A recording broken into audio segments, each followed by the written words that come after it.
오늘의 본문 말씀은 요한계시록 13장입니다. 구약성경 410페이지에 있습니다.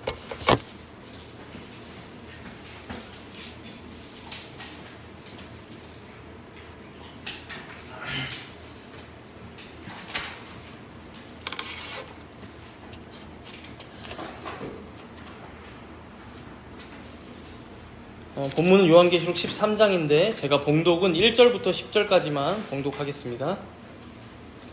내가 보니 바다에서 한 짐승이 나오는데 뿔이 10이요 머리가 7이라.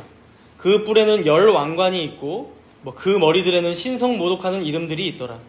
내가 본 짐승은 표범과 비슷하고 그 발은 곰의 발 같고 그 입은 사자의 입 같은데 용이 자기의 능력과 보좌와 큰 권세를 그에게 주었더라. 그의 머리 하나가 상하여 죽게 된 것 같더니 그 죽게 되었던 상처가 나음에 온 땅이 놀랍게 여겨 짐승을 따르고 용이 짐승에게 권세를 주므로 용에게 경배하며 짐승에게 경배하여 이르되 누가 이 짐승과 같으냐 누가 능히 이와 더불어 싸우리요 하더라. 또 짐승이 과장되고 신성모독을 바라는 입을 받고 또 42달 동안 일할 권세를 받으니라. 짐승이 입을 벌려 하나님을 향하여 비방하되 그의 이름과 그의 장막 곧 하늘에 사는 자들을 비방하더라.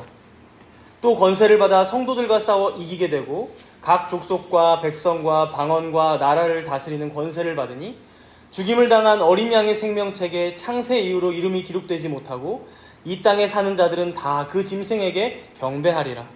누구든지 귀가 있거든 들을지어다.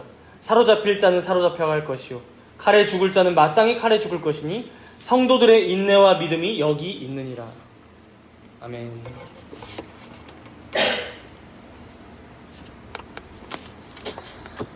오늘 본문 말씀은 지난주 요한계시록 12장에서 계속해서 이어지고 있는 내용입니다. 지난주에 등장했던 12장에서 등장했던 인물들을 잠깐 생각해 보면 여자와 용이 주되게 등장했었죠. 그리고 이 여자와 용은 각각 무엇을 상징했습니까? 여러분들 한번 생각해 보세요. 여자와 용이 각각 뭘 상징했었습니까? 여자와 용? 여자는 교회, 그리고 용은 사탄 마귀를 상징했었습니다. 그래서 용은 이 여자의 후손으로 오실 이 예수님이 태어나는 것을 계속해서 막고자 애를 썼지만 결국 실패했고, 나중에 십자가에서 그를 결국 죽였지만 그것이 자신의 영원한 패배가 될 거라는 것은 알지 못하고 그런 일을 저질렀겠죠. 그럼에도 용은 예수님이 다시 오실 때까지 이 여자인 교회를 핍박하고 괴롭힐 권한을 갖게 된 것을 우리는 지난주 말씀에서 봤습니다. 물론 이 사탄 마귀가 받은 권세는 한시적이죠. 하나님의 크신 뜻 안에서 이 종말의 기간이 하나님의 백성들에게는 연단과 양육의 기간이 될 테고, 그리고 사탄에게는 마지막 발악, 또 택함받지 못한 자들에게는 영원한 형벌을 받게 되는 과정이 될 것이다 라는 게 바로 우리가 지난주에 봤던 하늘의 비밀들이었습니다. 사실. 그래서 12장 17절, 계시록 12장 17절 마지막에 보면 이런 장면으로 마치고 있죠. 함께 읽어볼까요? 12장 17절. 용이 여자에게 분노하여 돌아가서 그 여자의 남은 자손 곧 하나님의 계명을 지키며 예수의 증거를 가진 자들과 더불어 싸우려고 바다 모래 위에 서 있더라. 용이 여자의 남은 후손들, 즉 예수님의 백성들이죠. 이 교회, 이 성도들과 싸우고자 이들을 핍박하려고 바다 모래 위에 서 있다고 합니다. 아주 벼르고 있는 모양새이죠. 여자의 후손을 죽이지 못하고 여자의 후손에게 진 자의 지금 뭔가 분노가 느껴집니다. 여러분, 고대 사람들은 이 바다라고 하면 아무래도 미지의 세계이고 너무 넓다 보니까 정복하지 못한 곳 아닙니까? 그러다 보니까 그 바다에서 많은 악한 세력들이 올라온다라고 이런 생각을 가지고 있었습니다. 그래서 지금 사도 요한도 그런 이미지를 이용하고 있죠. 용이 바다 앞에 서서 벼르고 있다. 그러니까 뭔가 이 바다에서 지금 용이 부리는 어떤 괴물 같은 것이 튀어나올 것 같은 느낌이라는 거예요. 그래서 오늘 본문 1절에 보세요. 이 용이 불러내는 짐승이 나옵니다. 1절에 보니까 내가 보니 바다에서 한 짐승이 나오는데 뿔이 10이요 머리가 7이라. 그 뿔에는 10 왕관이 있고 그 머리들에는 신성모독하는 이름들이 있더라. 이어서 2절에도 보면요, 이 짐승이 무엇과 비슷하다고 합니까? 먼저는 표범과 비슷하고 그 발은 곰의 발 같고 그 입은 사자의 입 같은데 용이 자신의 능력과 보좌와 큰 권세를 이 짐승에게 줬다라고 말하죠. 그렇다면 여기서 지금 용이 사탄 마귀라면 용이 부리고 있는 이 짐승은 누굴까요? 사실 여기 2절에 등장하는 이 동물들이요, 이 짐승들이 구약의 다니엘이 봤던 짐승들과 아주 비슷해요. 그래서 다니엘 7장을 보면요, 다니엘이 환상 가운데 큰 짐승 넷을 봅니다. 큰 짐승 넷, 4마리의 짐승이 앞에 있는 거예요. 근데 그게 각각 누구였냐면 사자, 곰, 표범이었어요. 그리고 4번째 나오는 짐승은 자기도 눈으로 보고 있으면서도 누군지 잘 모르겠는데 가장 무섭고 매우 놀랍고 강하다라고 서술합니다. 왜 놀랍고 무서운가 봤더니 이 앞에 이 4번째 짐승은 앞에 짐승들과 달리 머리에 10뿔을 가졌더라라는 말씀이 나와요. 다니엘서 7장에. 그러면 이제 이 4짐승이 뭘 의미할까? 우리 궁금하죠? 다니엘도 궁금했던 것 같아요. 그래서 이 환상을 보여준 천상의 존재에게 물어보니까 대답을 이렇게 해줍니다. 다니엘서 7장 17절인데요. 제가 읽습니다.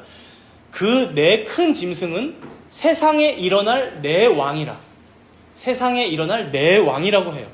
앞으로 세상을 정복하게 될 4왕이라는 것이죠. 그래서 우리는 보통 이걸 해석하기를 첫째 사자는 여러분 그 바벨론 제국의 지금도 그 바벨론 제국의 그 대로변과 그 문을 보면 이슈타르라고 해가지고 사자 형상이 이렇게 우상으로 그려져 있거든요. 그래서 사자 하면 사실 바벨론을 상징합니다. 그리고 바벨론 제국을 상징하죠. 그리고 두 번째 짐승인 곰은 메데 바사 제국을 의미해요. 메디아와 페르시아 제국이에요. 이제 성경에서는 메데 바사라고 하는데 메디아와 페르시아 제국. 그리고 세 번째 표범은 헬라 제국. 여러분 알렉산더 대왕 얘기 아시죠? 굉장히 빠르게 거의 세계 정복을 하지 않았습니까? 그래서 표범으로 상징되고 있습니다. 그리고 가장 무서운 존재인 이 넷째 짐승은 설명에서도 다니엘서 7장에도 보면 계속 나오는데 결국 이 4번째 짐승은 로마 제국을 의미하는 것으로 우리는 볼 수 있습니다. 이렇게 해석하는 게 아주 일반적인 해석이에요. 그런데 오늘 본문에 나오는 짐승은 어떻습니까? 다니엘서 7장과 비슷하긴 하지만 하나씩 등장해서 짐승 넷이 아니라 용이 불러낸 하나의 짐승이 있는데 그 짐승의 모습이 표범 같기도 하고 곰 같기도 하고 사자 같기도 하고 심지어 넷째 짐승처럼 머리에 10뿔을 가지기도 했다는 거예요. 그러니까 하나의 짐승에 4짐승 모두가 들어있다는 거죠. 저는 이게 이 짐승의 의미를 아주 잘 살리고자 했던 사도 요한의 의도이고 또 하나님께서 이렇게 우리에게 알려주신다고 생각하는데요. 여러분 각각의 짐승들이 바벨론이냐 페르시아냐 뭐 로마 제국이냐 사실 이게 우리한테 뭐가 중요합니까 지금, 그쵸? 로마 제국은 다 멸망했고, 그쵸? 옛날 얘기고 바벨론도 지금 없어요. 그럼 우리에게 짐승은 누굽니까 여러분? 용에게 권세를 받아서 세상을 다스리는, 그걸 또 어떤 사람들은 유럽연합이다라고 얘기해요. 유로다. 왜냐면 10뿔이 유럽의 10개의 나라이고 하나가 됐으니까 그게 유럽연합이다. 그러면 여러분 뭐 몇 년 전에 브렉시트로 영국 나갔는데 그럼 9뿔이 되는 건 아니잖아요. 그렇죠? 그러니까 그거는 그런 식으로 이제 매 시대마다 끼워 맞추면 말이 안 됩니다. 시대는 변하니까요. 결국 중요한 것은 이 용인 사탄 마귀가 부리는 하수와 같은 그런 짐승이 있다라는 거예요. 지금도 용이 부리는 짐승이 아직도 있다는 거예요. 그런데 그 짐승이 무슨 어떤 한 왕, 한 사람이 아니라 다니엘의 시대에 가장 강력했던 바벨론을 의미하는 것이고 사도 요한의 시대에 가장 강력했던 로마 제국을 의미하는 것이고 가장 강력한 어떤 악의 세력을 의미한다라는 것을 지금 얘기해주고 있는 것이죠. 그리고 신자들은 그것을 염두에 두고 그것을 의식하고 살아가야 된다라고 지금 짐승을 통해 알려주고 있는 거예요. 그래서 지금 그게 그럼 우리한테 미국인가? 중국인가? 러시아인가? 그게 중요한 게 아니라 여러분 지금 여기 짐승은 모든 모습들을 오히려 다 가지고 있잖아요. 그렇죠? 그래서 기본적으로 이런 권세들은 물론 하나님께서 세우시긴 했지만 여러분 이런 권세들은 이런 세상의 큰 세력들은 교회를 좋아합니까? 좋아하지 않습니까? 진리를 따릅니까? 따르지 않습니까? 하나님을 믿으라고 합니까? 믿지 말라고 합니까? 반대로 가죠. 항상 진리와 반대로 하나님과 반대로. 결론적으로 이 짐승은 여러분 하나님을 대항하는 악한 세력을 총칭하는 의미입니다. 하나님을 대항하는 악한 세력. 그리고 사도 요한의 시대에는 그게 누구였다? 로마 제국이라고 해석할 수 있는 것이죠. 이 짐승은. 그렇죠? 그래서 이제 본문 1절 끝에도 보면 그 머리들에 뭐가 적혀 있습니까? 1절 끝에 보니까 신성 모독하는 이름들이 머리들에 적혀 있더라고요. 여러분, 로마 제국이 당시에 어땠나요? 여러 우상들을 숭배할 뿐만 아니라 황제를 신성시하고 숭배하지 않으면 그것으로 교회를 잔인하게 핍박하고 성도들을 데려다가 박해했던 것이 바로 로마 제국이기 때문에 이런 지금 수식어들이 붙는다고 보시면 됩니다. 그런데 오늘 본문에서는요, 흥미로운 것이 이 짐승 하나만 등장하고 있지 않아요. 뒷부분에 가보면 또 다른 짐승이 등장합니다. 우리 함께 본문 11절을 한번 읽어볼까요? 11절 읽습니다. 내가 보매 또 다른 짐승이 땅에서 올라오니 어린 양같이 두 뿔이 있고 용처럼 말을 하더라. 또 다른 짐승, 두 번째 짐승이라고 할게요. 첫 번째 짐승, 두 번째 짐승. 이번에는 이 두 번째 짐승이 땅에서부터 올라옵니다. 그런데 그 모습이 어떻습니까? 아까 첫째 짐승보다는 훨씬 더 귀여운 느낌이에요. 어린 양 같기도 하고, 그렇죠? 그리고 두 뿔이 있고 용처럼 닮은 게 아니라 용처럼 말도 하네, 이런 느낌이에요. 그렇죠? 여러분, 용이 사탄 마귀이고 첫째 짐승이 하나님을 대항하는 거대한 악의 세력이라고 한다면 지금 이 둘째 짐승, 거대한 악의 세력으로부터 또 나온 둘째 짐승은 누굴까요? 이건 다행히도 요한계시록 16장 13절에 보면 정답이 나와 있어요. 요한계시록 16장 13절에 제가 읽습니다. 또 내가 보매 개구리 같은 새 더러운 영이 용의 입과 짐승의 입과 거짓 선지자의 입에서 나오니. 그러니까 새 더러운 용이라고 하면서, 새 더러운 영이라고 하면서 그 영들이 용, 짐승, 거짓 선지자 입에서 나왔다는 거예요. 그러니까 딱 이 순서예요. 그렇죠? 그러니까 오늘 본문의 둘째 짐승은 누구와 대치됩니까? 거짓 선지자라는 거예요. 거짓 선지자. 그래서 본문 12절을 여러분 한번 보세요. 12절, 방금 읽었던 다음 절이죠. 함께 읽습니다. 그가 먼저 나온 짐승의 모든 권세를, 요한계시록 13장 12절이에요. 그가 먼저 나온 짐승의 모든 권세를 그 앞에서 행하고 땅과 땅에 사는 자들을 처음 짐승에게 경배하게 하니 곧 죽게 되었던 상처가 나은 자니라. 이 둘째 짐승, 거짓 선지자가 지금 뭘 하고 있습니까? 먼저 나왔었던 첫째 짐승을 경배하게 하는 일을 하고 있다는 거예요. 둘째 짐승이. 그러니까 거짓 선지자의 역할을 하고 있는 거죠. 실제로 여러분, 로마 제국, 당시 로마 제국에는 이런 거짓 선지자들이 로마 제국 전역에 퍼져 있었어요. 그래서 곳곳에서 살아가는 로마 시민들이 황제를 숭배하는데 어려움이 없도록 곳곳에 황제 숭배 우상을 세워놓는다든가 신당을 세워놓는다든가 그리고 그 안에서 제사를 마음껏 드릴 수 있도록 제사장들이 배치되어 있었다는 거죠. 거짓 선지자들이. 그러니 어떤가요, 여러분? 이 구도가 지금? 이 용인 사탄은 교회를 핍박하고자 눈을 시퍼렇게 뜨고 하늘에서 바다 위에 서서 지금 내려다보고 있는 거예요. 그렇죠? 교회를 핍박하고자. 그리고 그 용의 명령을 듣는 첫째 짐승이 누가 나와요? 가장 강력했던 로마 제국이 나오는 거예요. 그리고 그 권세로 누구를 숭배하게 합니까? 결국 자기를 숭배하게 하죠. 사탄, 마귀를 숭배하게 합니다. 그리고 또 그 로마 제국은 이것을 이루기 위해서 뒤에서 세밀하게 모든 사람들의 그 여론을 조장하는 거짓 선지자들을 배치해서 각 지역에서 자기 역할을 다하게 하는 것이죠. 그래서 여러분, 지금 이 구도가 보이시죠? 용, 첫째 짐승, 둘째 짐승, 이 세 존재를 합해서 많은 신학자들이 표현하기로 사탄의 삼위일체라고 표현합니다. 사탄의 삼위일체. 오늘 제목이죠. 마치 거룩한 하나님의 삼위일체를 따라하는 부정한 삼위일체다. 우리가 지난주에 봤지만 용이 하나님을 따라하는 건 봤었죠. 성부 하나님을 그 모습도 따라하고 행동도 따라하는 거라고 볼 수 있고요. 그리고 오늘 그 용으로부터 나온 첫째 짐승은 어떻습니까? 성자 예수님을 따라합니다. 성자 하나님. 먼저는 용에게로부터 힘과 능력과 권세와 보좌를 이어받죠. 마치 성부 하나님이 성자 예수님께 그 모든 권세를 주셨던 것처럼. 패러디입니다. 패러디. 더해서 본문 3절을 여러분 한번 보세요. 본문 3절. 기가 막힌 것이 이 첫째 짐승이 죽게 된 것 같은데 그 상처가 나았다라는 거예요. 그러니까 마치 뭘 따라합니까? 지금 성자 하나님의 부활을 따라하고 있어요. 그래서 오히려 그걸로 더 많은 사람들이 이 첫째 짐승을 따랐다는 거예요. 로마 제국을 따랐다는 것이죠. 여러분, 이건 당시에 이제 가장 교회를 많이 핍박했던 로마의 황제 네로 황제가 실제로 자기 혼자 자결했다가 이제 자결해서 죽었다라는 소문이 이제 퍼졌는데, 문제는 사람들이 네로 황제가 너무 악독한 황제다 보니까 안 죽었을 거야 라고 믿지를 않고 분명히 다시 살아서 돌아올 거다라는 어떤 신화들이 그가 죽은 이후에도 몇십 년 동안 소문이 돌았대요. 그래서 이제 그걸 약간 빗대어서 패러디하면서 그 네로 황제가 다시 돌아오면 어떻게 됩니까? 더 많이 주님의 교회들을 핍박하겠죠. 그러니까 그런 복귀가 있을 거다라는 어떤 그런 암시로 여기에 지금 썼다라고 볼 수 있고요. 물론 진짜 부활은 아니죠. 네로 황제도 돌아오지 않았고요. 그러니까 그만큼 끈질긴 이 거대한 악의 세력에 대해 말하고 있는 거고요. 그리고 본문 12절에 보십시오. 12절에 보니까 이런 거짓 내용을 가지고 이렇게 부활할 거야라는, 첫째 짐승이 부활할 거야라는 이런 거짓 내용을 가지고 이 첫째 짐승을 따르게 하는 자가 바로 누굽니까? 두 번째 짐승, 거짓 선지자라는 거예요.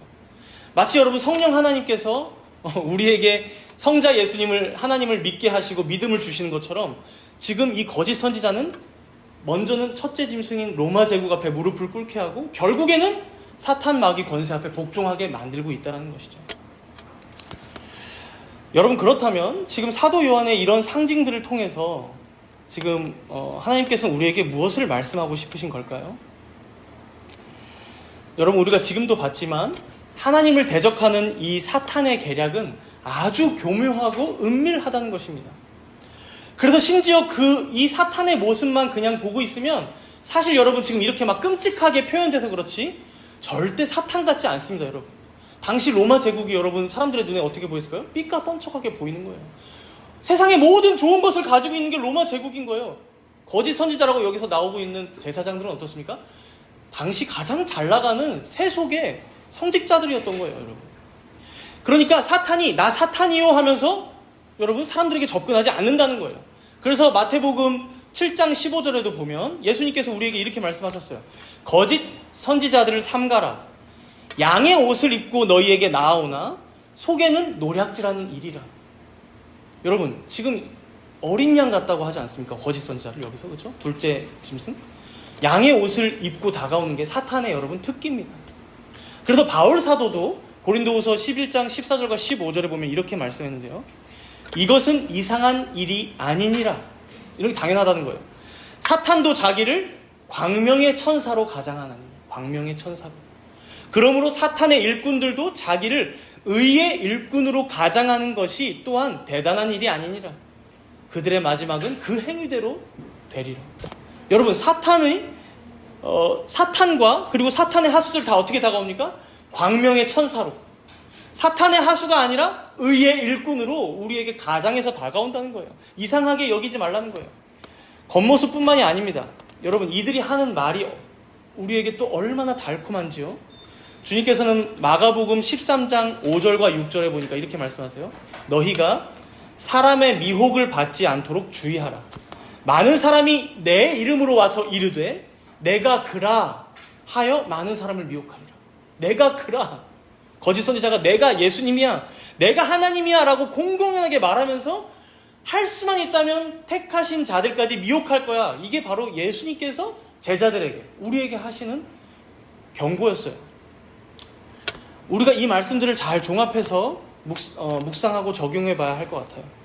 사실 우리 주변에 여러분 누가 내가 하나님이야, 나 예수님이야 이러고 다가옵니까? 그런 유치한 사이비 이단에겐 우리가 넘어가지조차 않죠. 그러나 이런 사탄의 모습과 이들이 하는 말을 통해서 우리가 얻을 수 있는 교훈은 무엇일까요? 여러분, 에덴 동산에서 첫 타락이 어떻게 벌어졌는가 잘 떠올려 보십시오. 처음 접근할 때부터 뱀은, 여러분 창세기 3장 1절에도 보면 뱀이 아주 간교하다고 돼 있어요. 이것은 여러분 겉모습도 아름다울 뿐만 아니라 그 입의 말도 아주 잘 한다는 거예요. 멋진 모습으로 접근하는 거예요. 이어서 그가 한 말도 어떻습니까? 하와가 듣고 싶은 말이었어요. 뭐요? 먹음직도 하고 보암직도 하고 탐스러운 저 열매를 나도 먹고 싶었는데 뱀이 한번 먹어보라고 얘기해 주는 것이죠.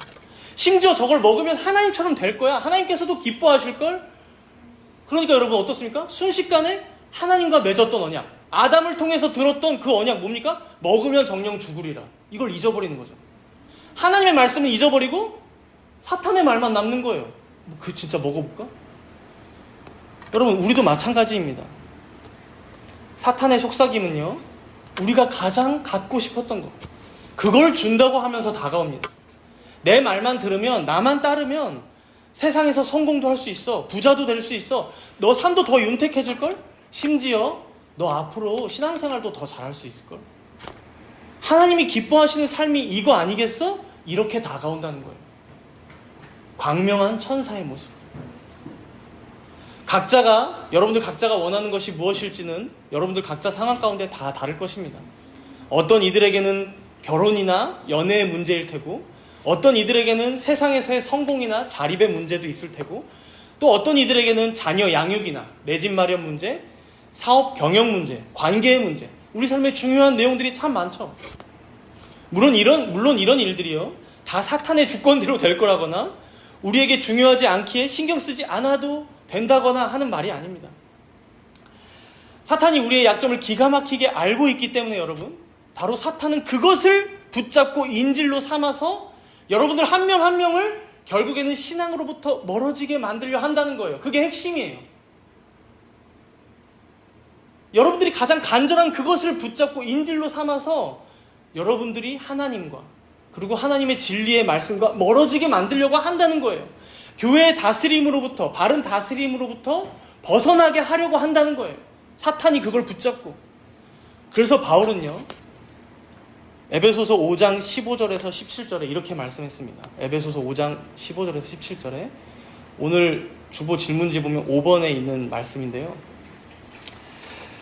그런즉, 제가 읽겠습니다. 그런즉 너희가 어떻게 행할지를 자세히 주의하여 지혜 없는 자 같이 하지 말고 오직 지혜 있는 자 같이 하여 세월을 아끼라.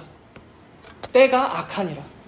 그러므로 어리석은 자가 되지 말고 오직 주의 뜻이 무엇인가 이해하라. 여러분, 여기서 세월을 아끼라라는 것은 매 순간 내가 하는 이 행동, 이 말, 이 생각이 과연 하나님의 뜻에 합당한가? 그것을 고민하며 살라는 의미예요. 그것을 고민하며. 내가 지금 어떻게 행동하는 것이 과연 하나님을 영화롭게 하는 삶인가? 신중하게 생각하며 행동하라는 거예요. 세월을 아끼라. 왜요? 그만큼 때가 악하기 때문에 여러분, 잘못하다간 허송세월 할 수 있기 때문에 때가 악하니 세월을 아끼라. 그냥 멍하니 살다가는 나도 모르는 새에 사탄의 꾀임에 빠져서 나중에 가서 후회하면서 사탄에게 따져봤자 소용이 없죠. 그러니 여러분, 분별하며 살아가라는 말씀입니다. 그래서 오늘 본문 13절도 한번 볼까요? 오늘 본문 13절. 요한계시록 13장 13절이죠. 큰 이적을 행하되 심지어 사람들 앞에서 불이 하늘로부터 땅에 내려오게 하고 짐승 앞에서 받은 바 이적을 행함으로 땅에 거하는 자들을 미혹하며 땅에 거하는 자들에게 이르기를 칼에 상하였다가 살아난 짐승을 위하여 우상을 만들라 하더라. 여러분, 지금 둘째 짐승, 거짓 선지자의 능력이에요. 뭘 행합니까? 13절에 큰 이적을 행합니다. 불이 하늘로부터 땅에 떨어집니다. 사람들이 보고 있는데. 첫째 짐승에게 받은 권세로, 그렇죠? 그 이적을 막 행하니까 땅에 거하는 자들이 다 미혹될 수밖에 없다라고 말씀하는 거예요. 여러분, 우리가 이 사탄의 권세와 능력을 분별하되 얼마만큼 분별해야 한다는 거예요? 우리 눈앞에 진짜 불이 하늘에서 떨어져도 분별하라는 거예요. 그게 사탄이 하는 일은 아닌지. 여러분, 더 다가오게 얘기해 볼까요? 여러분들 눈앞에 돈벼락이 떨어져도 평정심을 찾으라는 거예요. 그게 하나님이 주신 게 아니라 사탄이 준 것은 아닌지 여러분들 잘 분별하라는 얘기예요, 지금. 그 정도의 신자의 신중함과 지혜를 갖고 있으라는 거예요. 세월을 아끼라. 이것이 바로 예수님이 말씀하셨던 그들은 내 이름으로 올 거야. 광명한 천사로 가장해서 올 거야. 사람의 말로 미혹할 거야 라는 의미예요. 여러분들이 가장 원하는 그것을 준다고 사탄이 꼬실 때 너네들 그때는 어떻게 할 거야? 라고 물어보시는 거예요. 여러분, 우리 예수님께서는 이미 그런 시험을 당하신 적이 있으시죠? 예수님께서 공생의 시작을 하시면서 세례 요한에게 세례를 받자마자 어디로 끌려가십니까? 광야로 끌려가십니다. 거기서 40일 동안 굶주렸을 때, 40일. 여러분 상상이 가십니까? 40일 동안 굶주렸을 때 예수님은 정말 사람이셨습니다. 사탄 마귀가 말하죠. 저 돌들로 떡덩이가 되어서 너 먹어. 배고프잖아. 성전 꼭대기에 올라가서 예수님을 세웁니다. 뛰어내려봐. 천사들이 잡아주지 않겠어? 여러분, 예수님도 불안하지 않았을까요? 정말로 자신이 하나님께서 보내신 자인지, 여러분, 사람이신 예수님께서는 충분히 그런 고민들을 하면서 살아갔을 거예요. 그러니 천사가 잡아주지 않겠어? 확인해보고 싶은 거죠, 여러분. 그 마음을 정확히 알고 물어보는 거예요. 산 꼭대기에 올라가서 천하를 보여줍니다. 나한테 절만하면, 사탄이 말하죠. 나한테 절만하면 내가 다 줄게. 한 방에 너가 구원자로 왔어? 내가 줄게. 내가 구원하게 해줄게. 너 로마 제국 전복하고 싶어? 뒤엎어. 사람들이 원하는 게 그거니까. 여러분, 사탄은 절대로 우리가 보기에 안 좋은 것으로 우리를 꼬시지 않습니다. 우리가 보기에 가장 좋고 가장 영화롭고 가장 먹기에 탐스럽고 맛있어 보이는 것, 내가 평생에 걸쳐서 갖고 싶었지만 갖지 못했던 그것으로 사탄은 꼬신다는 거예요, 여러분. 심지어 예수님께 그러하고 있잖아요, 지금. 그런데 우리 예수님은 뭐라고 말씀하셨습니까? 사람이 떡으로만 살 것이 아니에요. 하나님의 입으로부터 나오는 모든 말씀으로 살 것이니라. 기록되었으되 주 너의 하나님만 경배하고 그만 섬기라 하였느니라. 과연 우리는 사탄의 이 불같은 시험 앞에서 정말 이 예수님께서 하셨던 이 대답을 우리 또한 할 준비가 되었는지, 오늘 말씀 앞에서 우리는 우리 자신을 겸손하게 되돌아봐야 할 것입니다. 여러분, 가끔 신비주의나 은사주의 교회들, 신사도주의 교회들 이런 데 보면 갖가지 신기한 일들이 다 벌어집니다. 제가 들었던 썰들은 여러분들도 들어본 적 있을 거예요. 이가 썩었는데 기도하다가 금리발로 씌워주셨더라. 돈이 굳죠. 그럼 좋죠. 그죠?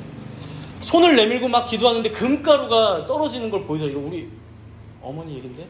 네, 이렇게. 금가루 또 보인대요. 눈에 보인대요, 진짜. 눈에 보인대요. 반짝반짝, 여러분. 몸이 아프셨던 분들 진짜로 낫기도 하거나, 귀신 들렸던 이들이 정말로 그 앞에서 귀신이 나가거나, 여러분, 이런 모든 현상들을 제가 지금 하나하나 다 판단해 보자는 것은 아니지만, 여러분, 우리가 항상 경계할 것이 뭡니까? 오늘 본문에서 알려주고 있듯이, 여러분, 놀랄 필요가 없어요. 이상히 여길 필요가 없다는 거예요. 사탄도 충분히 할 수 있다는 거예요, 이 모든 것들을.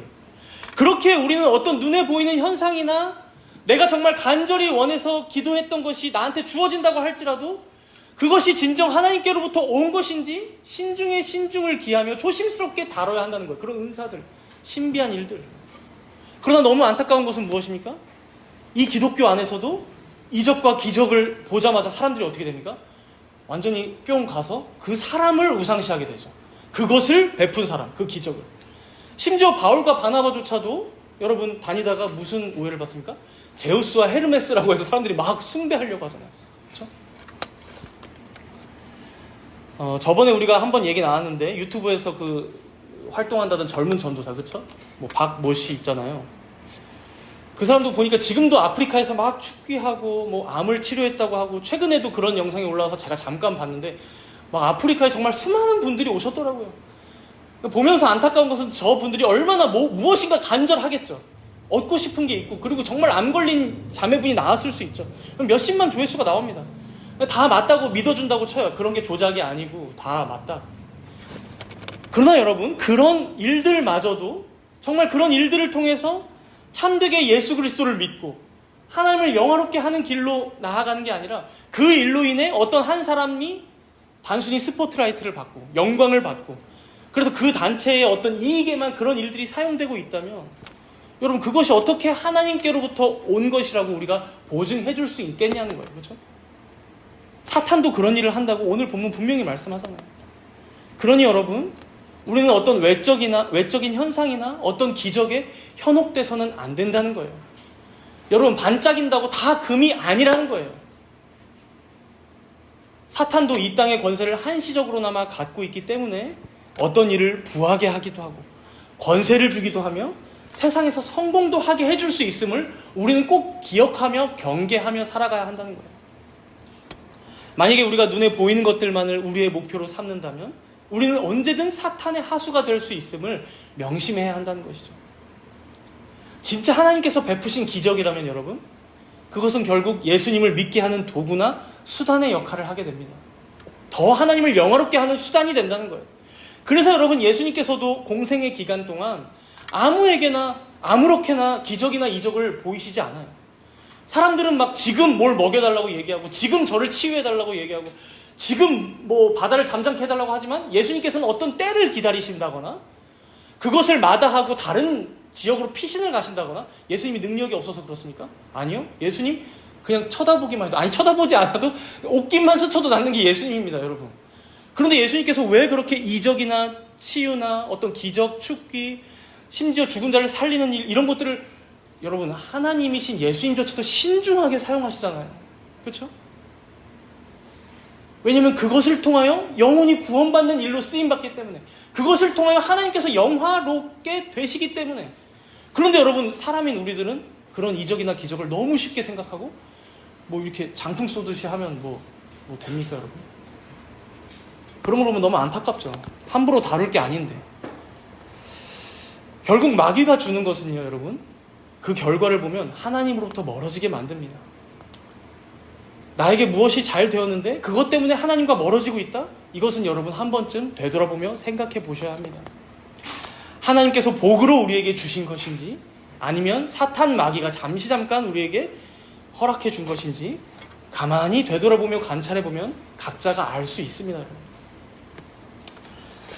우리가 이제 이 말씀을 다 듣고 알았다면 어떻게 살아가야 하겠습니까? 세상의 부귀영화, 권세, 능력, 성공 다 사탄도 줄 수 있습니다. 하늘에서 불이 떨어지고 돈벼락을 맞게 하고 진짜 치유를 해줄지도 모릅니다. 그러나 그것이 하나님의 말씀에 반하고 하나님의 뜻에 합당한 과정과 절차들이 아니라면, 결국 사탄이 다 조장한 일이라면 결과가 어떠하든지 결코 거기에는 구원이 없습니다. 하나님의 사랑도 없고 자비도 없을 것입니다. 결국 그 자리에 계속 서 있다간 사탄과 함께 심판받는 일밖에 남지 않는다는 거예요. 영원한 형벌을 받는 자리라는 것이죠. 그것을 우리는 꼭 기억해야 합니다. 이것을 오늘 본문 마지막 16절은 이렇게 보여줍니다. 우리 함께 16절을 읽어볼까요? 16절입니다. 읽습니다.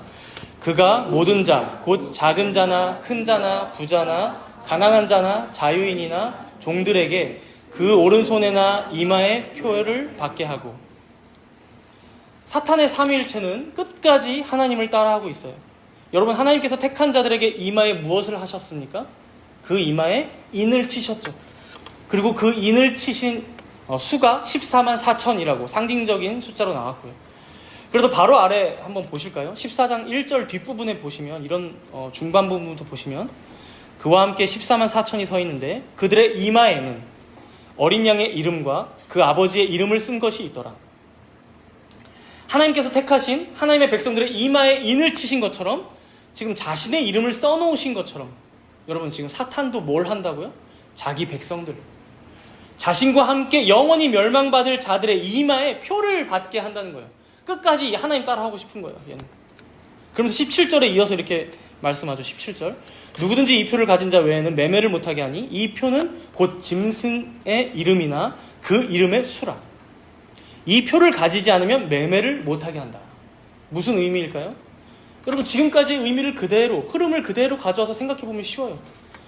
결국 짐승의 표를 받고 짐승을 따르지 않으면 세상 살기 쉽지 않을 거야. 하나님의 백성으로, 하나님의 교회로, 성도로 살지 말고 이마에 짐승의 표를 받아. 그 이름을 딱 새기고 사탄이 주는 돈 많이 받아먹고, 그가 주는 부귀와 영화를 누리고, 그가 주는 성공의 자리에 앉아서 명예를 누리면 너 세상 편하게 살 수 있어. 그런데 끝까지 하나님의 백성으로 그 이마에 성령의 인침받은 자로서 살아갈 거야? 그럼 살기 어려울걸? 매매하기 어려울 거야. 결국 여러분, 우리가 살아가면서 겪는 시험이 무엇입니까? 다 이겁니다.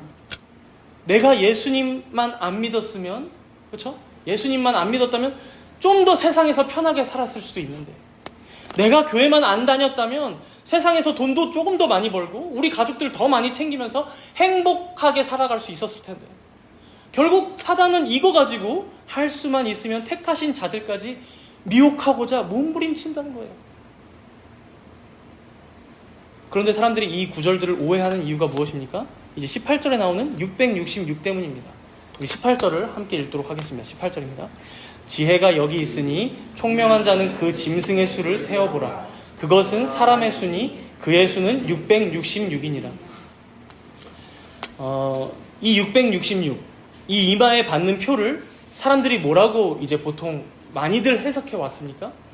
잘못 해석하는 것들이죠. 바코드, 그렇죠? 맨날 바코드 찍는데, 그렇죠? 거기 마트 가면요, 뭐 베리치, 그렇죠? 몸에 씹는 거. 그다음에 뭐 백신이다.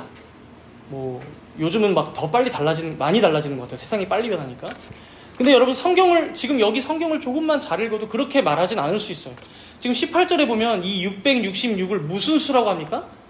그것은 사람의 수.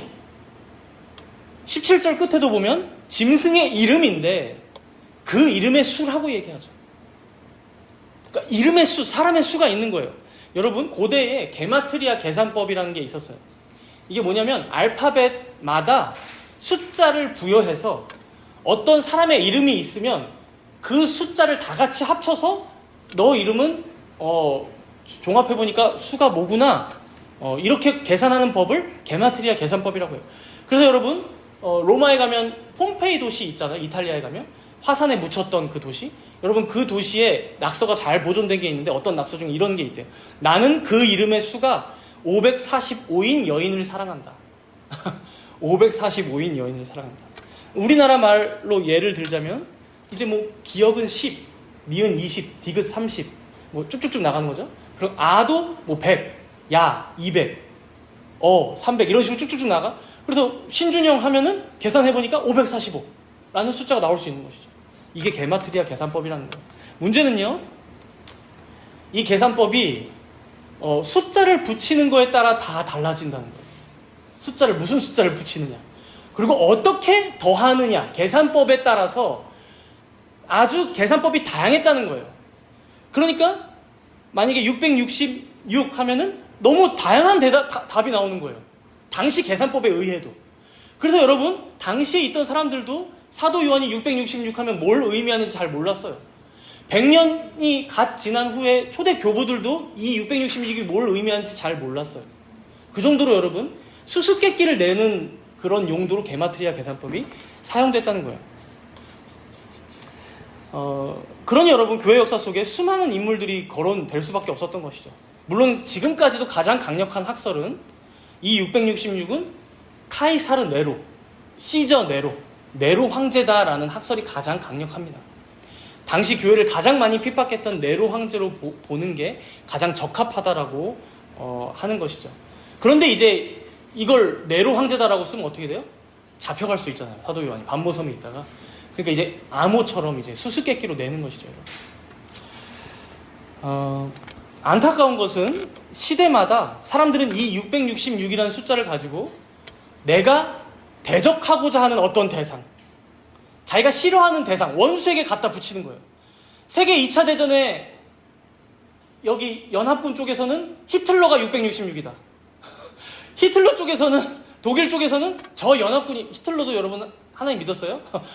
저 연합군 쪽이 666이다 하는 거죠. 서로 잘 숫자 끼워 맞춰가지고. 뭐 종교개혁 시대에는 로마 교황, 그렇죠? 냉전 시대에는 중국의 모택동이나 소련의 스탈린, 한국 전쟁 후에는 김일성이나 김정일, 뭐 요즘은 시진핑이나 러시아 뭐 푸틴도 막 대입해서 나오던데, 여러분 이런 거는 그만해야죠, 그렇죠? 시간 낭비죠. 기독교 2000 역사 속에서 어떤 합의된 해석이 없다면 여러분 하나님께서도 그리고 사도 요한도 합의가 되지 말라는 거예요, 그렇죠? 합의가 되지 말라는 거예요. 그러나 바로 그런 이유로 우리는 더 풍성하게 우리에게 적용해 볼 수 있는 것이죠. 결국 666이 네로를 의미하든, 혹은 어떤 로마의 황제를 의미했든, 혹은 종교개혁 시대의 로마 가톨릭을 의미했든, 여러분 이 시대로 보자면 제대로 하나님을 섬기지 못하게 만드는 어떤 세속적인 사상이나, 그렇죠? 물질주의, 외모주의, 정치사상, 철학사상, 혹은 우리가 살아가는 이 사회의 어떤 공산주의나 자본주의든, 여러분 무엇을 넣어도 정확한 정답은 아니라는 거예요. 그렇죠? 666. 그러니까 오히려 우리는 그 모든 것들을 여기다 대입해서 각자의 상황 가운데 적용해 볼 수 있지 않겠냐라는 거예요. 그렇죠? 여러분, 지금 여러분들에게 666, 이 표와 같은 대상은 무엇입니까? 하나님과 멀어지게 만드는 것? 사탄을 숭배하게 만드는 것? 진리를 외면하게 만들고 여러분들의 죄악을 회개하게 하는 것이 아니라 계속해서 죄를 방임하게 만드는 무언가, 그 무언가가 있다면 그게 바로 우리들 각자에게는 666이 아닐까 하는 것이죠. 그러니 심지어 꼭 그렇다는 건 아닙니다. 내 배우자가 666이 될 수도 있죠. 어떤 때에는. 혹은 내 자녀가 우상이 돼서 666이 될 수도 있죠. 심지어 어떤 목사가 이런 교회를 통해서 자신의 욕심과 탐심만을 채우려 하고 있다면 이 교회마저 그 목사에겐 666이 될 수도 있는 것이겠죠. 그렇죠? 이런 의미에서 여러분, 절대적인 악 666은 이 세상에 없다고 보는 게 좋을 것 같습니다. 다만 그 배후를 이것들을 조종하고 있는 사탄과 그 사탄을 따르고 숭배하게 만들려는 두 짐승들이 있다는 것뿐이죠. 그렇죠? 그러니 우리는 이 666의 표를 받지 않기 위해 뭐 어떤 누군가를, 어떤 물건을 원수 삼고 비난하면서 나는 지금 피해가고 있지, 나는 택하신 자녀로서 666 바코드 표를 안 받았지, 백신을 안 맞았지, 그럼 그거는 바보 같은 짓이라는 거예요. 그렇죠? 오히려 내가 자본주의 사회에 살면서 돈에 잠식됐다면, 그렇죠? 야, 돈 무조건 많이 벌어야 돼, 돈이 있어야 행복하지, 그러고 있다면 여러분, 돈이 666이죠. 우리에게 사실 그렇잖아요. 한국 사회가 공산주의 사회를 살면서 개인의 자유를 다 빼앗아버리고 종교의 자유를 빼앗는 어떤 독재 권력이 있다면 그 기득권 권력이 666이겠죠. 그렇죠? 그래서 본문 18절에는 우리에게 뭐라고 권면하고 있습니까? 마지막 18절에 보니까 지혜가 여기 있으니 총명한 자는 그 짐승의 수를 세어보라. 지혜가 있는 자라면 각자 자신들에게 무엇이 666인지 잘 세어봐, 돌아봐 라는 것이죠. 여러분, 666은 결국 777이 되지 못한다는 것을 알려줍니다.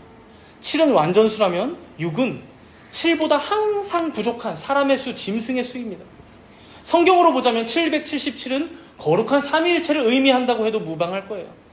결국 이 악한 삼위일체 666은 거룩한 삼위일체인 777을 모방하고 따라하지만 항상 부족할 것이다, 항상 실패할 것임을 보여주고 있는 거예요. 죄인들이 아무리 평생을 다 바쳐 666을 따른다고 해도 그것은 결코 구원을 가져다 줄 수 없다는 거예요. 그토록 너희들이 소유하고 싶은 666 손안에 넣는다고 해도 그것은 너희들에게 영원한 안식이나 행복이나 만족을 주지 못할 것임을 말씀하는 거예요. 결국 영원한 행복과 생명과 구원은 777인 참이신 우리 삼위일체 하나님밖에 없다는 것을 우리는 오늘 말씀을 통해 꼭 기억해야 할 것입니다. 이렇게 살아가는 성도의 삶을 오늘 본문 10절은 이렇게 말씀하는데요. 마지막으로 읽고 마치도록 하겠습니다. 본문 10절입니다. 읽습니다. 사로잡힐 자는 사로잡혀 갈 것이요 칼에 죽을 자는 마땅히 칼에 죽을 것이니 성도들의 인내와 믿음이 여기. 여러분, 성도는 짐승이 아니라 죽임을 당하신 어린 양을 따르는 자들입니다. 그리고 그런 교회와 성도는 죽임당하신 어린 양을 따르는 자들이기 때문에 때로는 사로잡혀 가기도 합니다. 때로는 칼에 죽기도 합니다. 그러나 사도 요한은 오늘 분명하게 말씀하죠. 성도들의 인내와 믿음이 바로 여기에 있다. 사랑하는 성도 여러분, 우리가 살아가면서 지혜롭게 포용할 수 있는 영역이 있고 신중한 가운데 분별하며 타협할 수 없는 영역이 있음을 꼭 기억하시기 바랍니다. 포용할 수 있는 영역이 있고 타협할 수 없는 영역이 있어요. 여러분들이 무엇을 추구하든 간에 그 끝에 과연 무엇이 있을지를 꼭 잊지 마시기 바랍니다. 거기에 사탄이 주는 부귀 영화는 있는 것 같은데 구원이 없다면 여러분 무슨 소용입니까? 거기에 권세와 이 세상 권세와 형공이 있는데 영생이 없다면 그게 우리에게 무슨 소용이 있겠습니까? 사탄의 삼위일체인 666을 표로 받은 자가 아닌 거룩한 삼위일체의 777의 인을 받은 자들로서 어린 양이신 예수님과 함께 날마다 승리하며 살아가시는 모든 성도님들 되시기를 바랍니다. 우리 함께 기도하도록 하겠습니다.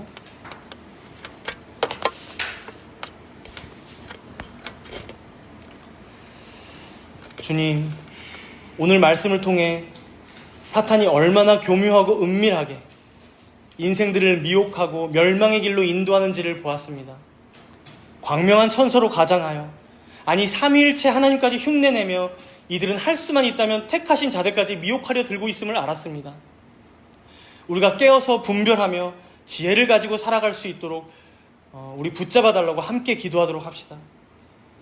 또한 우리 각자에게 하나님이 아닌 사탄을 따르게 만드는 666은 무엇이 있는지 되돌아보고, 하나님과 멀어지게 만들고 불신앙하게 만들며 불평과 불만만 가지게 하는 666이 나에게는 무엇인지 잘 되돌아보며 그 모든 시험 가운데 우리 주님 의지하며 능히 이기고 승리하게 해달라고 우리 하나님께 간절히 간구하며 기도하도록 하겠습니다.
그런즉 너희가 어떻게 행할지를 자세히 주의하여 지혜 없는 자같이 하지 말고 오직 지혜 있는 자같이 하여 세월을 아끼라. 때가 악하니라 라고 말씀하여 주신 주님, 우리가 어리석은 자 되지 않게 하시고 오직 주의 뜻이 무엇인가 날마다 신중히 상고하고 묵상하며 살아가는 자들 되게 하여 주시옵소서. 사탄은 지금도 두루다니며 삼킬 자를 찾고 있는데 우리들은 너무 무방비하게 방심하며 살아가고 있진 않은지요. 사탄과 그의 하수들은 주님의 교회를 더럽히고자 죄의 유혹 가운데로 날마다 직분자들과 성도들을 미혹하고 시험하는데, 정작 우리들은 하나님의 전신갑주를 입고 대항하려 하지 않고 그저 세상에 취해 그들이 주는 것이 다 좋다고만 하면서 받아먹고 있진 않은지요. 사탄이 우리를 시험할 때 우리가 가장 좋아하는 것으로 시험한다는 것을 보았습니다. 이 말씀 앞에서 우리 자신들을 겸손하게 되돌아보게 하여 주시옵소서. 언제든지 선줄로 알거든 넘어질 수 있는 자들이 바로 우리들임을 기억하게 하사 날마다 겸비한 마음을 가지고 하나님의 말씀 안에서 살기를 애쓰고 분투하는 우리 모두가 되게 하여 주시옵소서. 그리하여 짐승의 표인 666은 항상 실패한다는 것을 마음에 새기고 오직 우리의 구원이시오 방패 되시는 거룩하신 삼위일체 하나님만이 우리의 성공이요 복이요 영원한 안식이 됨을 기억하므로 주님께 더욱 가까이 나아가는 삶으로 살아가는 여기 모인 모든 주의 귀한 권속들 되게 하여 주시옵소서. 이 모든 말씀 감사드리오며 우리 주 예수 그리스도의 이름으로 기도드리옵나이다. 아멘.